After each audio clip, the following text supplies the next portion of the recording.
kunin lang po namin yung reaction nyo po dito po sa naging desisyon ng Presidente na hindi nasama yung ibang produkto na ginagamit ng nakararami din po sa pagbawas or pagtanggal sa excise tax.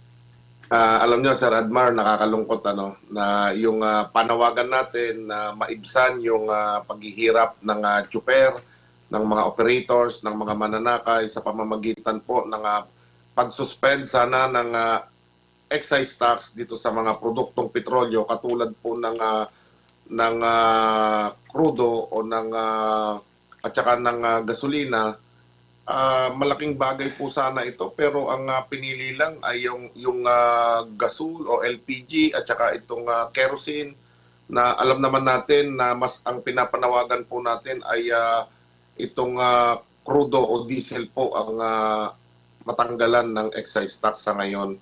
Pero alam nyo, napakabingi ng ating pamahalaan at napakakupad sa pagbibigay ng aksyon sa ating mga hinaing at kaya kami dismayado talaga sa pamunuan ng ating bansa ngayon. Opo, mataas na po yung presyo no bago bukas kasi medyo may bawas bukas na 20 pesos sa diesel.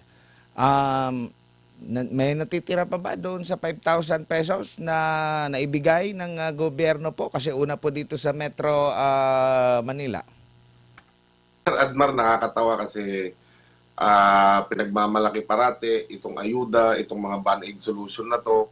Kaya bukas may payout sa Miyerkules at sa mga susunod pang araw kasi marami po talaga ang hindi nakakuha, hindi nabigyan kahit po nasa listahan. Nagiging kawawa at parang namamalimos itong ating mga kasamahan. At doon sa mga nakakuha, siguro nung mga nakaraan pa, ubos na po ito at makikita natin sa ating mga lansangan na marami na pong tsuper talaga ang tumigil. Opo, after po nito po, Ginoong Mar, hindi na pagbigyan ang inyo pong dagdag singil no? Sa pamasahe, hindi rin na pagbigyan yung pagbawas po ng excise tax sa langis na ginagamit nyo po. Ano po ang nakikita ninyong hakbang dito ng mga nasa sektor po ng transportasyon? Kaya po kami nagkasana ng isang tigil pasada na naman at ngayon ay mas malawak po ito dahil marami kaming kasama na hindi po taga Manibela at kasama namin sila kanina na nagpahayag at patuloy din silang tinatakot nitong mga policy maker natin. Natatanggalan sila ng prangkisa kapag sila ay sumama sa atin. Nakakalungkot na nasa gitna tayo ng krisis, pananakot ang ginagawa na tugon ng ating pamahalaan. Imbis na solusyonan yung talagang ugat nitong problema, ang taas presyo po ng mga produktong petrolyo, lalong-lalo na sa diesel. Bukas, tama po kayo na magkakaroon ng rollback. Pero ganun pa man, isa itong band-aid solution rin na kung saan ay pansamantala lamang din po ito at maliit na pagbawas lang mula doon sa dating 50 to 55 pesos po na presyo nito at ang nakakalungkot nito ang talagang dahilan kung bakit tayo mag-i-strike. Isipin niyo po nung panahon na pumutok itong gyera o tensyon sa gitnang silangan.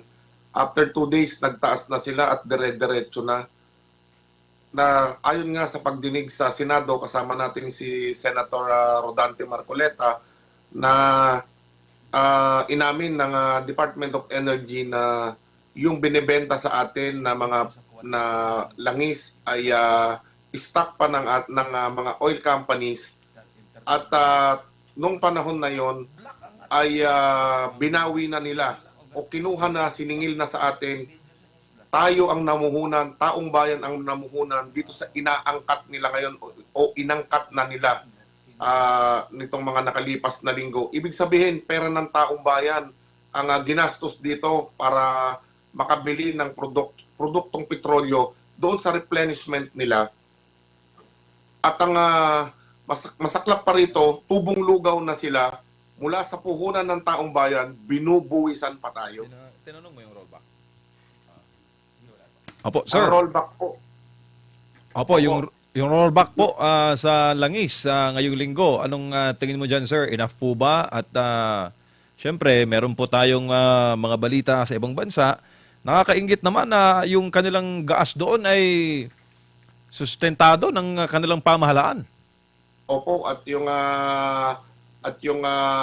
tanging ang bansa lang po natin ang pinakamataas ang ang presyo ng produktong petrolyo. Kung makikita natin dito sa ating mga kapitbahay, ang Malaysia, ang Vietnam, naglalaro lang po sa 60 pesos, 50 pesos at nag-suspend pa sila. Tinanggalan pa nila ng VAT, as in zero VAT ngayon ang Vietnam, kung di po ako nagkakamali, kasama din po ang Malaysia, na kung saan tayo na lamang ang natitirang matigas at makapal ang mukha nitong mga nasa gobyerno na ayaw pong magpabawas ng tax. Ang sinasabi ng gobyerno, ng Senado, meron dyan, si Senator Ping Lacson, sabi niya, malaki ang mawawala, 320 billion pesos ang mawawala sa kaban ng bayan na kinokolekta sa taong bayan sa pamamagitan ng buwis dito pa lamang sa produktong petrolyo. Kagaya nga po nung paulit-ulit nating sinasabi, sa panahon ng administrasyong ito, ang nangyari po ay kahit po yan hindi singilin sa taong bayan o kahit gastusin po ito sa kahit saang proyekto, nawawala at nawawala po yung pondo ng taong bayan. Opo, tsaka may mga nagsasabi po na dito lang daw sa Pilipinas ang may pangbihirang pag-iisip dahil yung mga sinasabing namumuno ay kailangan para magsabatas ng mga hakbang na common sense lang daw ang kailangan para sa gobyerno, Sir Mar. Opo, wala nga po talagang common sense. Bibigyan ko po kayo ng isang halimbawa, Sir MJ. Ang transport, ang mga tsuper, ang humihingi ng discount sa mga gasolinahan, pero ang binigyan po ng discount yung mga pasahero na hindi naman po kumukonsumo ng diesel. So dito pa lang makikita mo walang utak itong policy maker natin. Pangit man pakinggan, mga bobo, magaling lang po sa pagnanakaw. Yun po ang katotohanan dito at hindi po yung gyera ang sanhi ng paghihirap nating mga Pilipino. Ang pagdurusa ng mga Pilipino, ang sanhi po nito ay ang katiwalian at kasakiman, mga gahaman na nakaupo po sa ating pamahalaan at yung mga kinukonsinti nila ng mga oil companies. Opo, sa madaling salita, Sir Mar, sila po ay detached sa sentimiento ng masang Pilipino. Ganun po ba? Manhid na manhid, Sir MJ, at kung makikita po ninyo hanggang sa ngayon, wala silang pagtugon dito sa ating mga hinaing. Kaya kami nagsama-sama at makikita nyo po ito sa Wednesday na kung saan ay nandito po lahat ng transport leaders. Yung service contracting na band-aid solution, yung rollback na katiting, band-aid solution na naman, yung pamimigay ng ayuda, band-aid solution. Isipin nyo ho doon sa windfall profit na kinita nitong mga oil companies. Sa loob po ng 45 days, hindi po bababa sa 135 billion ang kinita nila. At ang gobyerno po hindi bababa sa 46 billion pesos. Kaya po ayaw nilang tanggalin itong VAT na to. Isipin nyo ho, halos 45 days lang po yan. Nagkamal sila ng ganong kalaking salapi. Pero namula sa bulsa at pagod, dugo at pawis ng mamamayang Pilipino. Sa loob ng 45 days, pag pinagsama mo ang VAT at ang kita ng mga oil companies, 200 billion pesos po ang nalimas nila. Opo. Sir, sa inyo pong pag-aaral at sa inyo pong arawang experience sa pag-ooperate at pamamasada ng jeepney, kapag tatanggalin po ang VAT, magkano ang may titipid? Halimbawa, ng minimum na jeepney driver? Kasi po base price po ito, Sir MJ, malaki po ang mawawala. Kung halimbawa 200 pesos po yan, mahigit po na 24 pesos ang matitipid po sana natin o mas malaki pa kada litro po. Habang lumalaki po yung value added tax o yung excise tax, pag pinagsama mo po kasi ito ngayon, pumapatak na po ng 30 pesos, Sir MJ. So ganun po kada litro sa buwis pa lang ang nawawala po sa atin. Opo. Ang Manibela, sir, is nationwide po, ano? Opo, Sir MJ, mula sa Iligan, sa Davao, meron din po tayo sa Bukidnon, sa Agusan at sa Cagayan de Oro at saka po dito sa may Osamis sa parting Mindanao po. Opo, ano naman po ang sapantahan ng mga kasamahan nyo po sa sektor sa Mindanao? Ang Cagayan de Oro po ay nagdeklara na ng state of emergency, lalo na po dito sa Baguio. Talagang yung mga kasamahan po namin dyan kasi mas mahal po ang presyo ng diesel dito, Sir MJ. Talagang hindi na po kinakaya. Bakit? Lagi kaming kinukutya, lagi kaming binabash. Oo, may sakay po kami. Yung papunta, meron, puno kami kung sakaling pipila kami. Yung pabalik po namin during rush hour, maswerte na po kung may kalahati po na laman yung aming mga jeepney. Minsan 2, 3, minsan wala. So yung pabalik po namin, kukonsumo kami ng 4 na litro. Sa presyo po ngayon noon, halos 500 po. So paano po ang mahigit 500 yung 4 na litro? So paano ho ang gagawin namin, kahit anong gawin naming pagtitipid, hindi po talaga kinakaya sa taas po ng presyo. Masisipag po ang ating mga drivers, kaso wala po talagang natitira dahil po sa mahal ng presyo po nito. Opo, at saka mukhang hindi pa yata titigil, Sir Mar, ang sigalot sa gitnang silangan. Ano ba ang threshold ng manibela at ano ba ang threshold ng inyo pong mga kasama sa hanap buhay na presyuhan kada litro po ng diesel o ng gasolina para po masabi namin na wala na, ayoko na namin, surrender na po kami. Hindi na po kami Marami na po. mamamasada. Sir MJ, marami na po talaga ang tumigil. Yung iba po nagpupumilit kasi dalawang bagay po ito. Meron kasing driver operator, siya mismo yung may-ari at siya rin ang nagdadrive. Meron kasi na operator, hati sila ng driver. So ang madalas po nakakasurvive ngayon yung driver operator na siya mismo ang may-ari at siya ang nagmamaneho. So kaya po nakakasurvive. Makakuha lang ng kaunti na pambili ng bigas at ulam, konting panggastos, talaga hong gumagarahe na. During rush hour, yan po yung nakakakuha kahit papaano yung mga mahahabang ruta. Pero yung mga maiigsing ruta, marami na po ang tumigil. Katulad po ng mga miyembro din namin sa may Tanay Rizal, kanina kahit yung UB Express, mga jeepney na biyaheng crossing po, dito sa may Mandaluyong, akala po nila may strike pero talagang tumigil na po. Ayaw na talagang bumiyahe kahit po yung mga nasa Kalamba, lalong-lalo na po yung mga nasa probinsya. Kung makikita po natin, hindi naman po katulad dito sa Metro Manila na kada kanto ho, kahit papaano may pasahero. Doon po malalayo ang biyahe. Ngayon, kung sa layo ng biyahe at wala kang ma-pick up na pasahero, luging-lugi po talaga. Kaya po tumitigil. Opo, sir, based lang po sa inyong karanasan at sa inyo pong trabaho sa transport sector, mga ilang libo ngayon, sir? Ilang daang libo ang jeep ngayon? Nasa 300, more or less 300,000 po ang mga jeepneys na may prangkisa at 40,000 naman po, o 40 to 42,000 po ang may prangkisa po ng mga UB Express.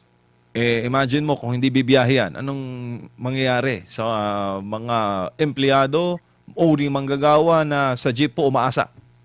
Opo, wala po talaga, hirap po talaga. Sana maintindihan tayo ng ating mga mahal na manggagawa, ng mga ordinaryong Pilipino na ang kaya lang sakyan ay ang jeepney na pangmasa. Kami po ay humihingi ng paumanhin kung kayo po ay walang masakyan. Siyempre po, may pamilya din kami, may kaldero, may plato sa hapagkainan.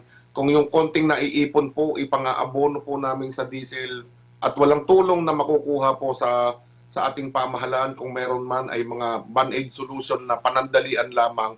Sa haba po nitong krisis na ito, ano naman po ang ipapakain din namin o ibubuhay namin sa aming pamilya. Katulad po nung nakaraang araw, ang kinita ko lamang nasa 180 pesos. Galing po sa 4 a.m. hanggang 7 p.m. na biyahe. Hindi po ito nakakabuhay ng pamilya. 180?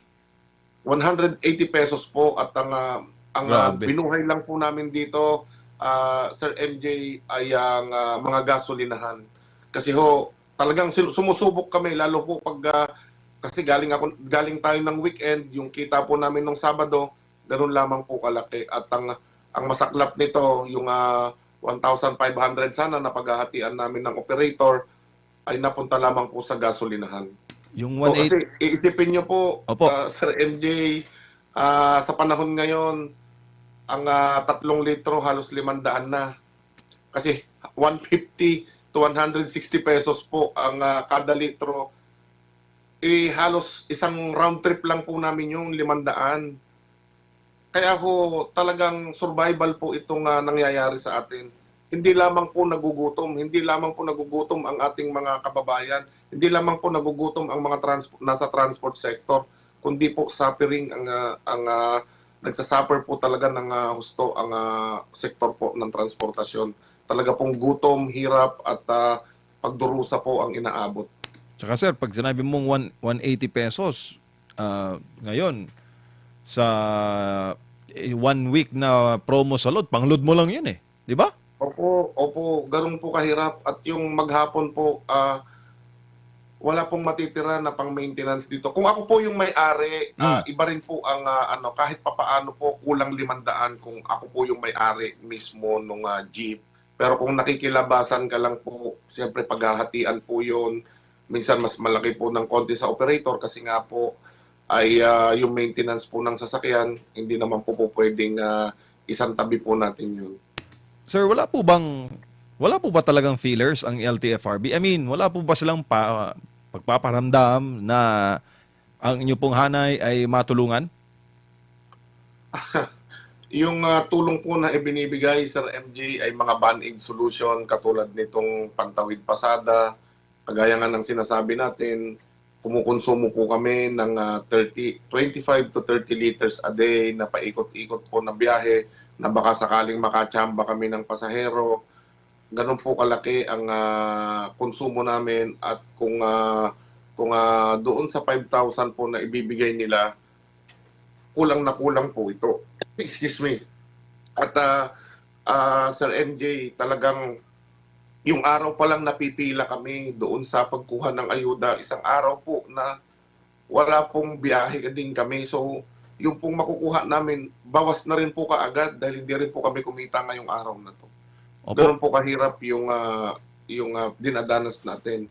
At para kaming kawawa na pila ng pila, pabalik-balik doon sa pila ng ayuda, kailan po kaya matututo din ng ating mga nasa gobyerno na padaliin po yung pamimigay para yung araw po na kami ay kukuha, hindi din po maaabala yung aming biyahe at kahit papaano na kahit may hawak na kaming ayuda, makakabiyahe pa rin kami at makakapaghanap buhay. Opo, may nagawa naman ng Maynila, no?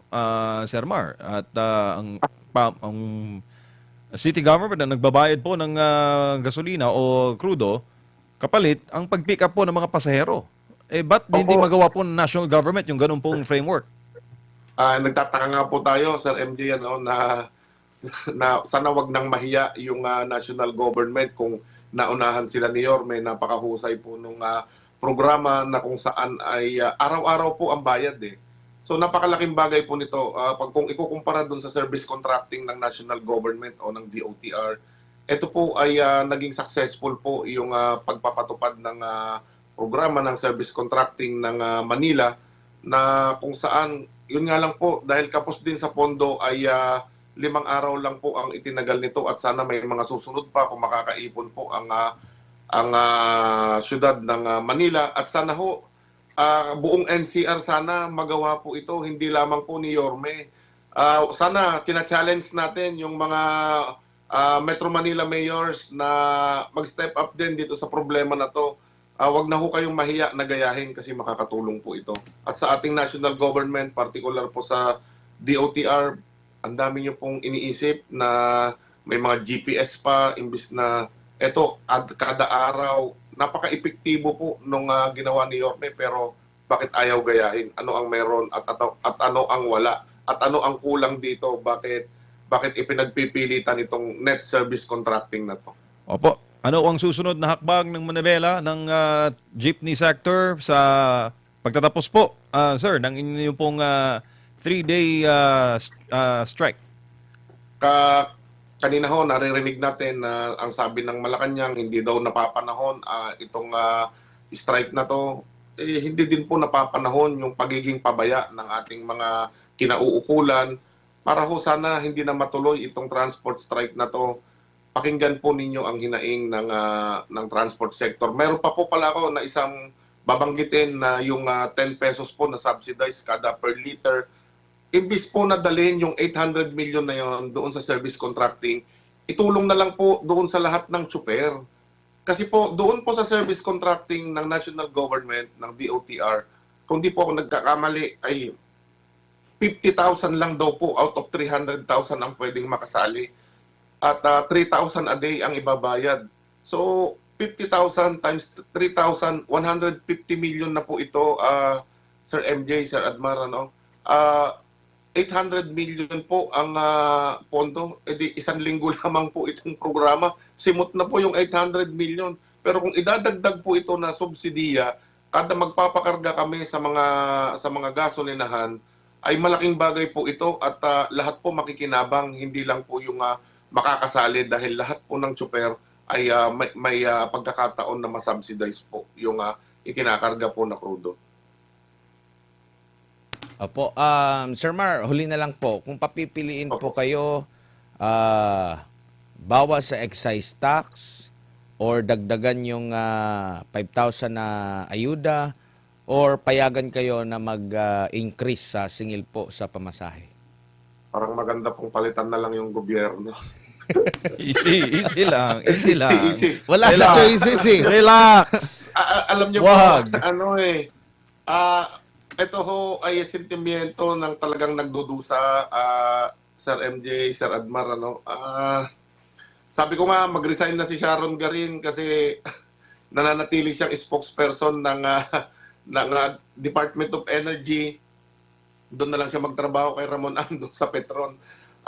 Sana ho ay mapababa ng husto ang presyo po ng mga petrolyo at nang sa ganon ay